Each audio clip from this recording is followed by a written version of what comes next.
Doctor John जे मडीना हमेशा से ही काफ़ी इंटरेस्टेड थे ये जानने के लिए कि आखिर हमारा ब्रेन रिएक्ट कैसे करता है, वो इन्फॉर्मेशन को ऑर्गेनाइज कैसे करता है।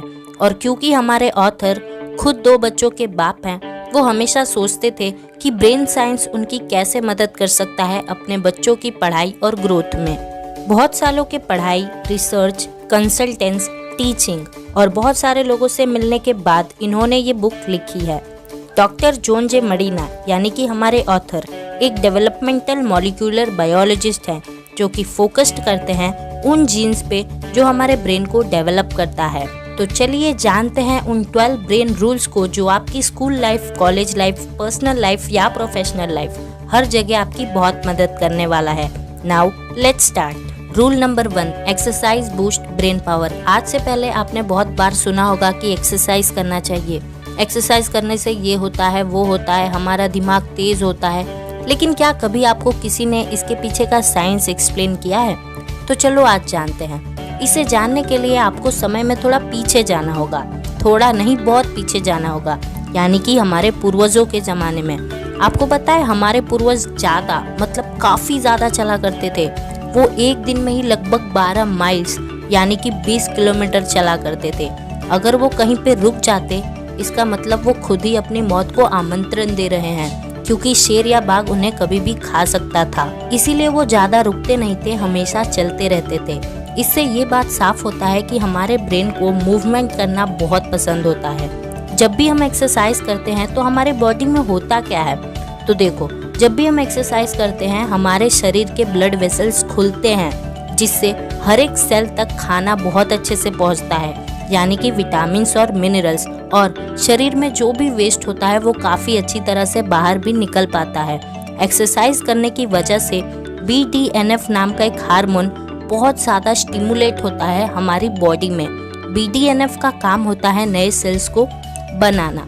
एक्सरसाइज करने की वजह से depression, anxiety, stroke, heart attack, dementia, इन सब का खतरा बहुत कम हो जाता है। एक्सरसाइज करने की वजह से हमारे दिमाग में नए नए कनेक्शंस बनते हैं और हमारी सोच और भी ज़्यादा क्लियर होती है।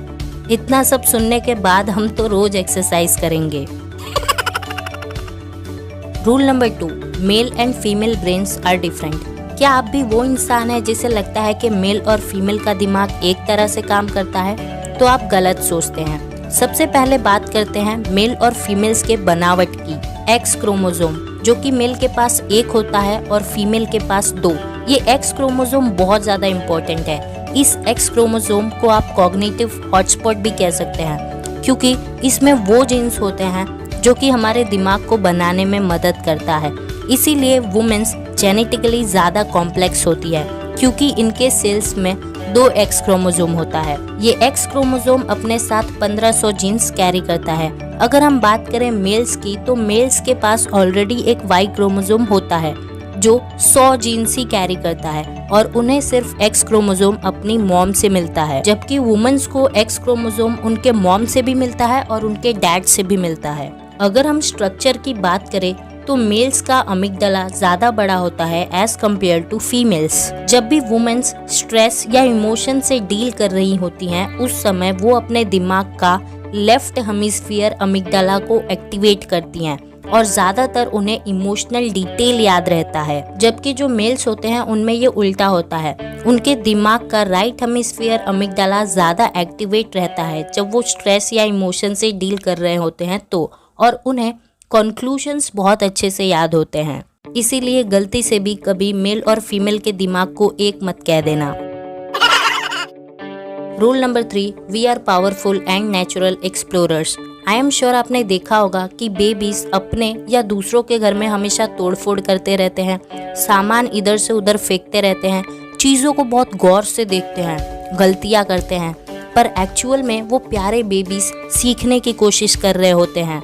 वो ऑब्जर्वेशन करते हैं, एक्सपेरिमेंट करते हैं, कंक्लूजन निकालते हैं और हमेशा कुछ ना कुछ नया सीखते रहते हैं। भले ही जब हम बड़े हो जाते हैं तब भी हमारे दिमाग का कुछ हिस्सा उन छोटे बेबीज के दिमाग की तरह ही रहता है। ताकि हम नई नई चीजें सीखते रहें और नए नए न्यूरॉन्स बनाते रहें। इस रूल से हमें ये पता चलता है कि अगर आपको अपने ब्रेन को हेल्दी रखना है तो इसे नए नए इन्फॉर्मेशन से रूबरू करवाना होगा, इसे नया नया इन्फॉर्मेशन देना होगा। तो हमारी वीडियोस आपकी इसमें बहुत हेल्प कर सकता है। तो अगर आपने अभी तक चैनल सब्सक्राइब नहीं किया है तो कर लो।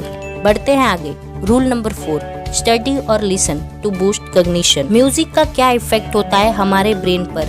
जब इस बात पर रिसर्च किया गया तो पाया गया कि जिन लोगों ने फॉर्मल म्यूजिक ट्रेनिंग लिया था उन लोगों की वोकैबुलरी काफी स्ट्रांग हो गई थी। वो नॉइजी इन्वायरमेंट से भी साउंड को पहचान पा रहे थे। उनका working memory, sensory motor skill काफी इम्प्रूव हो गया था। इसके अलावा वो लोगों से सोशल हो पा रहे थे ज्यादा अच्छे से।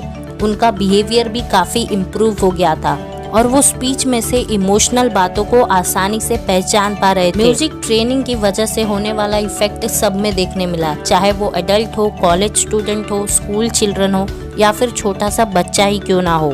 Rule number 5, vision Trump's all other senses. हमारे पास चाहे कितनी भी सेंसेस क्यों ना हो, लेकिन विजन इन सभी का राजा है।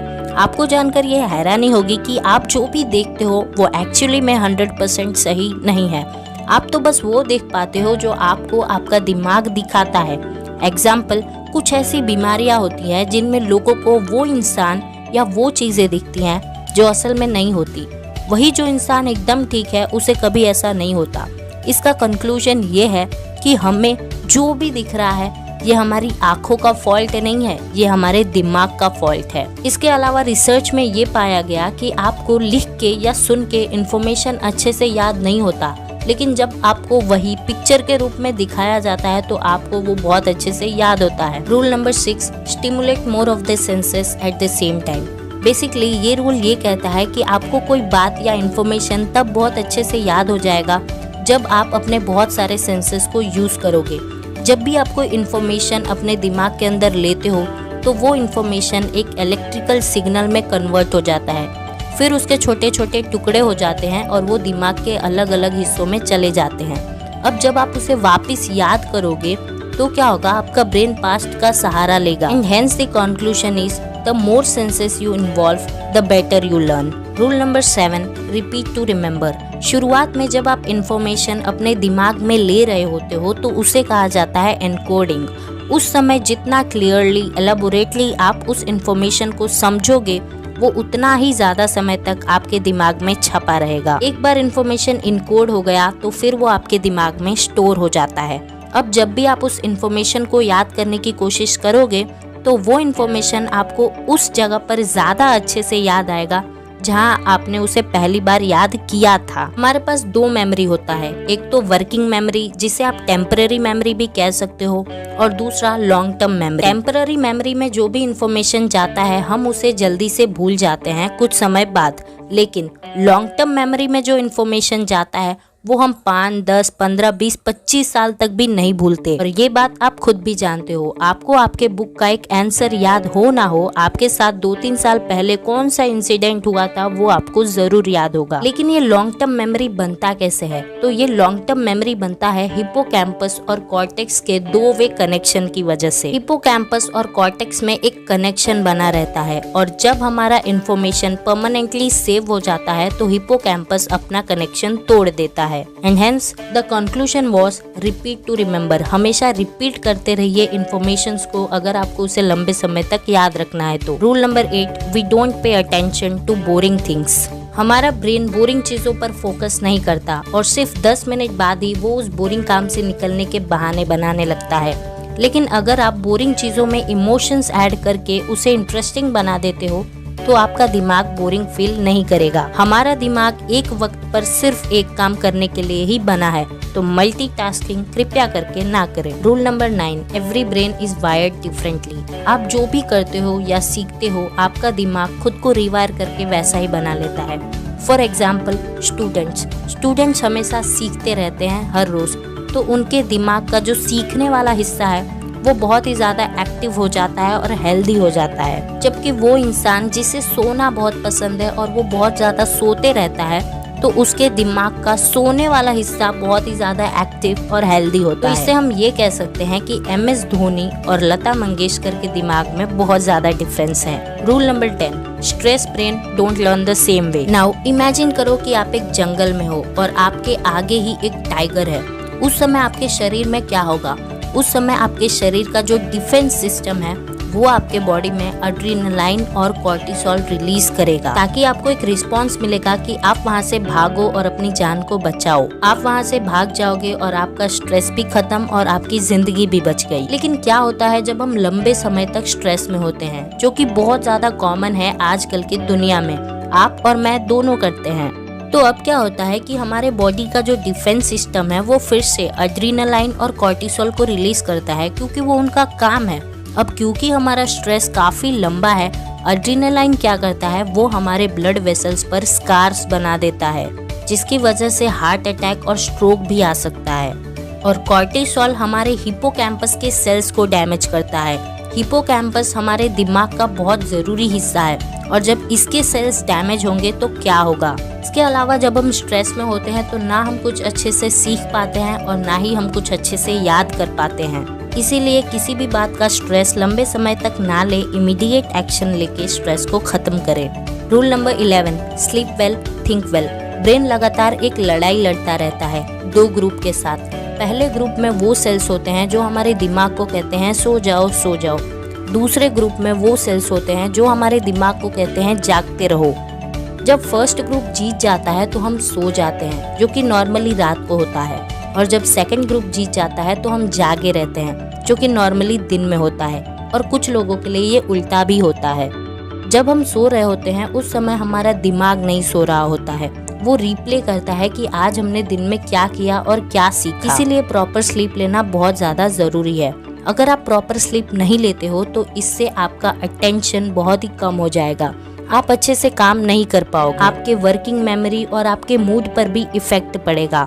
आप लॉजिकल रीजनिंग, मैथमेटिक्स ये सब अच्छे से नहीं कर पाओगे। रिसर्च में ये भी पाया गया कि सिर्फ 20 से 30 मिनट का एक नैप आपकी परफॉर्मेंस को डबल ट्रिपल कर सकता है। So sleep well and think well. Rule number 12, the human brain evolve too. हमारा ब्रेन इसलिए बना है ताकि हम प्रॉब्लम्स को सॉल्व कर सके, हम आसानी से जी सके, हम सेफ रह सके और हम काम कर सके। क्या आपको पता है हमारा ब्रेन भी इवॉल्व हुआ है? पहले हमारा ब्रेन ऐसा नहीं था। हमारे पूर्वजों के जमाने में उनका जो दिमाग था वो एक लिज़ार्ड का ब्रेन था, जो कि सिर्फ बेसिक एक्टिविटीज करता था, जैसे कि सांस लेना। उसके बाद आया कैट्स ब्रेन, उसके बाद हमारे दिमाग में कॉर्टेक्स का लेयर बना, और फिर इवॉल्व होते होते हमारे पास आया सबसे पावरफुल ब्रेन। हमारा ब्रेन हमारे पूर्वजों के वजह से ही इवॉल्व हुआ।